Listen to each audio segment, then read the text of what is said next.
United Arab Emirates में अगर आप दुबई में जाएंगे तो देखेंगे कि इंडियन मतलब उनकी इकोनॉमी सबसे अमीर कम्युनिटी दुबई में इंडियंस की है, बिजनेसेस वाइज और अदरवाइज मैनेजमेंट में भी।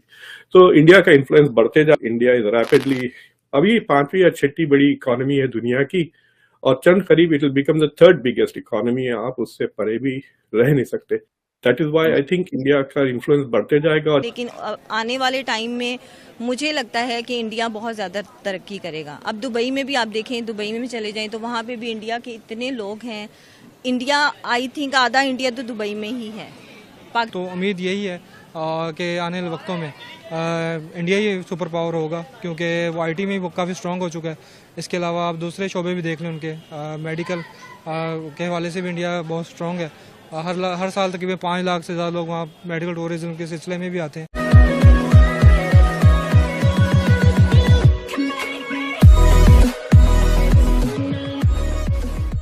नमस्कार दोस्तों, अब तक हम ये सुनते आए थे कि अमेरिका के अंदर जो रिचेस्ट कम्युनिटी है वो इंडियन कम्युनिटी है, लेकिन सिर्फ ऐसा नहीं है, क्योंकि अमेरिका एक सुपर पावर है और इसीलिए हम ये काउंट करते हैं कि वहां जाकर इंडियंस ने झंडे गाड़े हैं।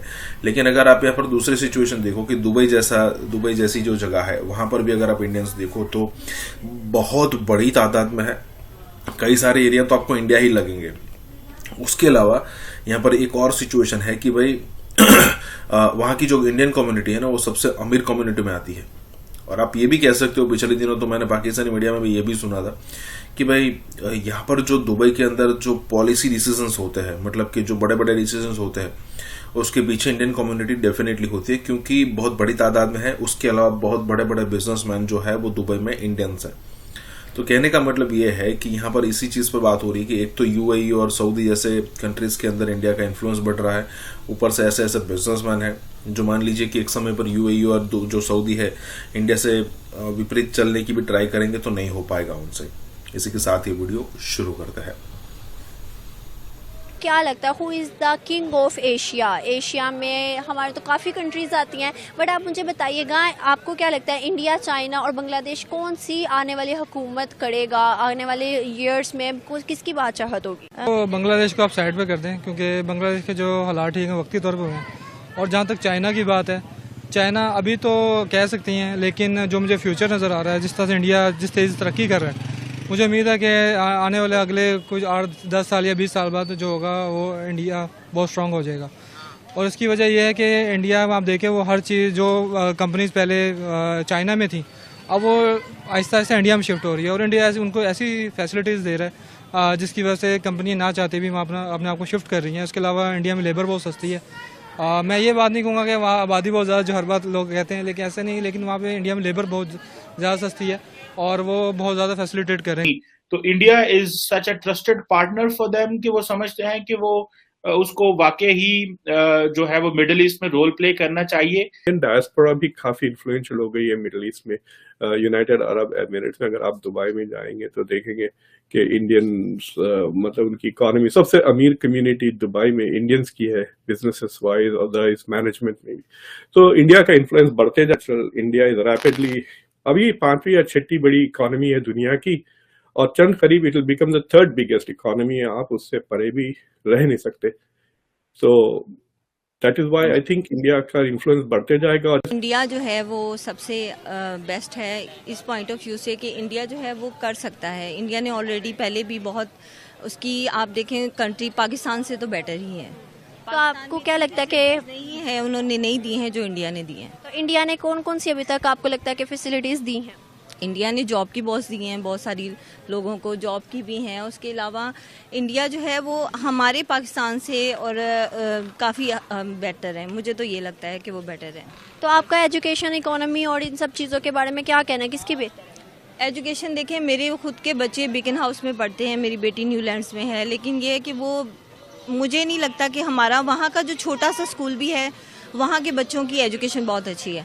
और जो हमारे यहाँ पे हम इतनी हाई लेवल पे भी बच्चों को पढ़ाते हैं, इतनी फीसेस देते हैं, इतना पे करते हैं, तो हमारे बच्चे आज तक इंग्लिश नहीं बोल पाए, अभी तक प्रॉपर इंग्लिश उनको नहीं आती है। और इंडिया के बच्चे जो हैं अब आप छोटे छोटे देख लें इंग्लिश। आने वाले टाइम में मुझे लगता है कि इंडिया बहुत ज़्यादा तरक्की करेगा। अब दुबई में भी आप देखें, दुबई में भी चले जाएं तो वहाँ पे भी इंडिया के इतने लोग हैं। इंडिया, आई थिंक आधा इंडिया तो दुबई में ही है। अब इंडिया का जो डायस्पोरा है अब अमेरिका में छा गया है, काफी उसका इन्फ्लुएंस होते जा रहा है, बढ़ते जा रहा है। मुझे लगता है कि अनकरीब कैबिनेट में भी आप देखने लगेंगे बड़े बड़े ओहदों पर इंडियन अमेरिकन। तो ये एक्नॉलेजमेंट तो अब वाइड स्प्रेड हो चुकी है, मतलब it is gone beyond the elite media से हट करके पॉपुलर कल्चर में भी अंडरस्टैंडिंग आ गई है कि इंडिया के साथ बहुत अहम ताल्लुकात है, और अगर कमला हैरिस बन जाती है प्रेसिडेंट 2004 या 2008 में, तो you can see this will go further on. दूसरी चीज, क्वाड की बात, मिडल ईस्ट का जहां तक सवाल है, India is a big big market भाई। आप देख रहे हैं 500-600 मिलियन की मिडिल क्लास हो गई है, इट्स बिलियंस ऑफ डॉलर्स। आप और इंडिया दोनों ने पिछले 3-4 साल में रशिया के S-400 एयर डिफेंस सिस्टम्स खरीदे हैं। According to the law, America में आजकल एक लॉ पास किया गया है जिसके तहत अगर रशिया से मिलिट्री एड खरीदते हैं आप हथियार, तो आपके ऊपर सैंक्शंस लग सकते हैं, because you are in a way supporting Russia's military industry.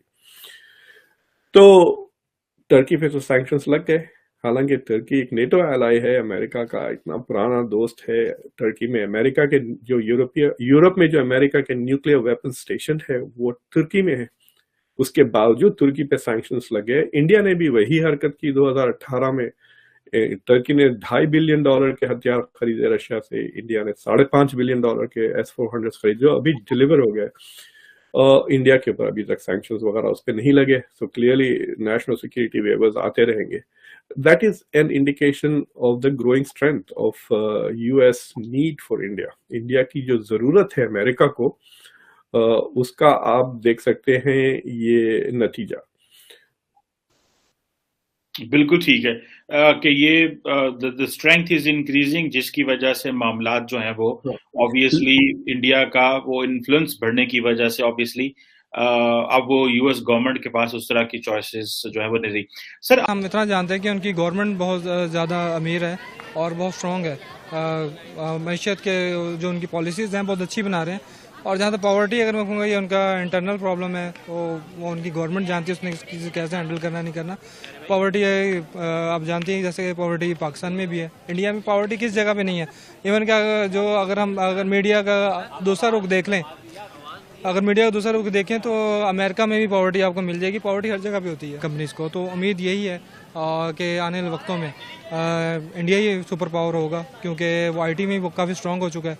इसके अलावा आप दूसरे शोबे भी देख लें उनके, मेडिकल के हवाले से भी इंडिया बहुत स्ट्रॉन्ग है। हर साल तकरीबन 5 लाख से ज़्यादा लोग वहाँ मेडिकल टूरिज्म के सिलसिले में भी आते हैं।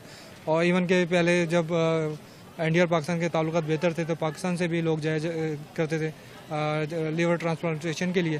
तो उम्मीद यही है कि इंडिया जो है चाइना को कड़ी टक्कर देने वाला है, और हो सकता है कि इंडिया ही फ्यूचर की। ये सिर्फ मीडिया है जो आपको एक तस्वीर का एक रुख दिखाता है, दूसरा रुख नहीं दिखाता।